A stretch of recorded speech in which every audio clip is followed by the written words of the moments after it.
সিউড়ি বিধানসভায় প্রার্থী উজ্জ্বল চট্টোপাধ্যায়ের সমর্থনে 13ই এপ্রিল সিউড়ির ইরিগেশন কলোনি মাঠে একটি জনসভা করেছিলেন মুখ্যমন্ত্রী মমতা বন্দ্যোপাধ্যায়।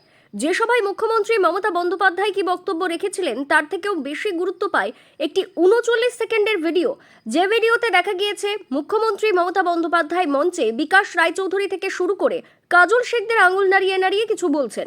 তখনই অনুব্রতকে ডাকলে তিনি আসেন এবং তিনিও হাত নাড়িয়ে অর্থাৎ না না বলে সেখান থেকে চলে যান। যে ভিডিও এখন সোশ্যাল মিডিয়ায় ভাইরাল। প্রশ্ন হলো, মমতা বন্দ্যোপাধ্যায় সেদিন ঠিক কি বলেছিলেন বিকাশ রায়চৌধুরী থেকে কাজল শেখের মতো জেলার শীর্ষস্থানীয় তৃণমূল নেতাদের? অনুব্রত মণ্ডলী বা কি বলে সেখান থেকে সাইড নিয়ে চলে আসেন নিজের আসনে? তৃণমূল সুপ্রিমো মমতা বন্দ্যোপাধ্যায় মূলত নিজেই বীরভূমের সংগঠন দেখে থাকেন, তবে বীরভূমে কাজল অনুব্রত একটা দ্বন্দ্ব দীর্ঘদিন ধরে চলছে, আর সেই খবরই ছিল মমতা বন্দ্যোপাধ্যায়ের কাছে। কোনোভাবেই একসঙ্গে তাদের দেখা যাচ্ছে না, যা ভোটের ফলাফলের ক্ষেত্রে মারাত্মক প্রভাব ফেলতে পারে।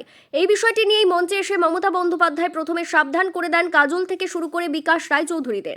সর্বভারতীয় একটি টিভি চ্যানেলের ইনভেস্টিগেশন অনুযায়ী ঘটনার সময় মঞ্চে অন্যান্য যে সকল তৃণমূল নেতারা দাঁড়িয়েছিলেন তারাই এমনটা জানিয়েছেন। মঞ্চে ঘটনার সময় পাশে থাকা তৃণমূল নেতারা দাবি করেছেন, তৃণমূল সুপ্রিমো স্পষ্টভাবে জানিয়ে দেন এভাবে আলাদা আলাদা করে থাকা যাবে না, একসঙ্গে থাকতে হবে, লড়াই আরও জোরালো করতে হবে, বীরভূমের 11টা আসনই লাগবে। রীতিমতো ধমক দেওয়ার সুরে তৃণমূল সুপ্রিমো মমতা বন্দ্যোপাধ্যায় যখন এই ধরনের কথা বলেছেন তখনই অনুব্রত মণ্ডলকে আঙুল দেখিয়ে ডেকে নেন, আর এরপরই সবথেকে বড় ঘটনা ঘটে। অনুব্রত মণ্ডল এসে জানান ওর সঙ্গে অর্থাৎ কাজলের সঙ্গে তিনি কাজ করতে পারবেন না। মঞ্চে থাকা অন্যান্য তৃণমূল নেতাদের একাংশ ওই টিভি চ্যানেলকে এমনটাই জানিয়েছেন বলে দাবি করা হচ্ছে। এরপরই অনুব্রত মণ্ডল ঘুরে সেখান থেকে ব্যাক করে নিজের জায়গায় চলে যান।